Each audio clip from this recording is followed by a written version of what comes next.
नमस्कार, मी डॉक्टर अमरनाथ काटे, काटे multi homeopathy, Ahilyanagar, Savedi. Sciatica आणि एव्हियन या दोन गोष्टी घेऊन मी पुढे जात आहे. तसं तर होमिओपॅथी ही सर्वच आजारांमध्ये सरस ठरते. जिथे आशा मावळलेली असते तिथे होमिओपॅथी आशा देताना दिसते, किंवा जिथे आपण विचारही करू शकत नाही की इथे रिकव्हरी पॉसिबल आहे, होप्स जिथे लॉस झालेले असतात, तिथेही होमिओपॅथी त्या रुग्णाला आउटकम खूप चांगला देताना दिसते. म्हणून होमिओपॅथीवर फोकस करून आम्ही सियाटिका आणि एव्हियन, जिथे सर्जिकल रिक्वायरमेंट ही आजकाल दिवसेंदिवस वाढत चालली आहे, त्या केसेसमध्ये ट्रीटमेंट पार्टने त्या पेशंटला खूप चांगलं इम्प्रूव्हमेंट देत आहोत. आणि समाधानकारक रुग्णांच्या प्रतिक्रिया पाहता आम्ही प्रमोटही करत आहोत की ज्या रुग्णांना सर्जरी सुचवली आहे त्या रुग्णांनी नक्कीच या अगोदर सर्जरीचा विचारापूर्वी नक्कीच आपण होमिओपॅथीचा 1 महिना तरी अवलंब करून बघावा. खूप चांगले आउटपुट्स हे 1 महिन्यामध्ये येताना दिसतात. जर आपल्या पायामध्ये मुंग्या येणं हे लक्षण येत असेल, एका पायामध्ये वेदना होत असेल, कंबरदुखी असेल, तर ही बऱ्याच वेळेस सियाटिका असण्याची शक्यता असते. परंतु मित्रांनो, जर मुंग्या नसतील आणि कंबरदुखी असेल तर यामध्ये डिफरन्शियल डायग्नोसिस ही लक्षात घेणं खूप गरजेचं असतं. अशा वेळी बऱ्याच वेळी आर्थरायटिस, स्पॉन्डिलोसिस यासारख्या आजारांनीही या वेदना असतात.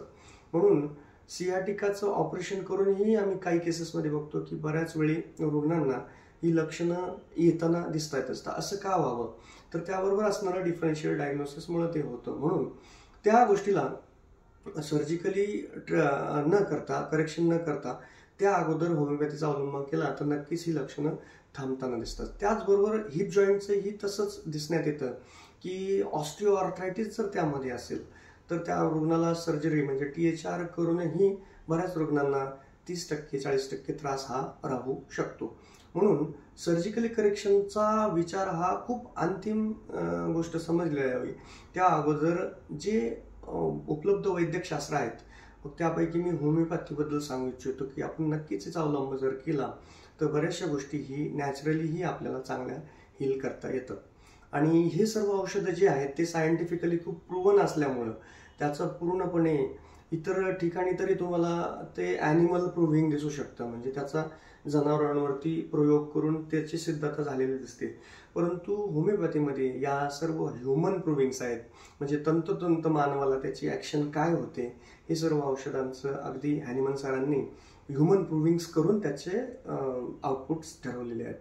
म्हणून रिझल्ट हे खूप चांगल्या पद्धतीने दिसत आहेत. तर नक्कीच अशा केसेसमध्ये, मग ते ऑस्टिओआर्थरायटिस असेल, स्पॉन्डिलोसिस असेल, HLA-B27 सारख्या केसेस पॉझिटिव्ह असतील, मणक्याचा वात आपण विकार त्याला म्हणतो, किंवा गुडघ्याचा, सांध्याचा, बोटांचा, कुठल्याही हाडांचा संदर्भात त्रास असो तो होमिओपॅथिकली हील करता येतो. 90 96 31 72 90 या नंबरवरती आपण संपर्क साधून याच नंबरवरती पहिले आपले रिपोर्ट्स टाकावेत. माझा फ्री सल्लाही तुम्ही घेऊ शकता, ज्याला संध्याकाळी आम्ही वेळ ठेवलेली आहे, संध्याकाळी 6 ते 8. आणि Aurum business hub, office number 601, Nagar Manmad road, Savedi या ठिकाणी आपण मला ऑन अपॉइंटमेंट भेटू शकता. तेथील वेळ असतो शनिवार रविवार. शनिवारी संध्याकाळी 3 ते 6 या वेळेत तुम्ही इथे भेटू शकता, आणि रविवारी सकाळी 10 ते 2 या वेळेमध्ये मला नक्कीच आपण भेटू शकता. परंतु या अगोदर आपली प्रायर अपॉइंटमेंट आवश्यक आहे. सोमवार ते शुक्रवार आपण नेवासा, अहिल्यानगर या ठिकाणी मला भेटू शकता. येथील वेळ असतो सकाळी 10 ते 2 या वेळेमध्ये आपण ऑन अपॉइंटमेंट भेटू शकता.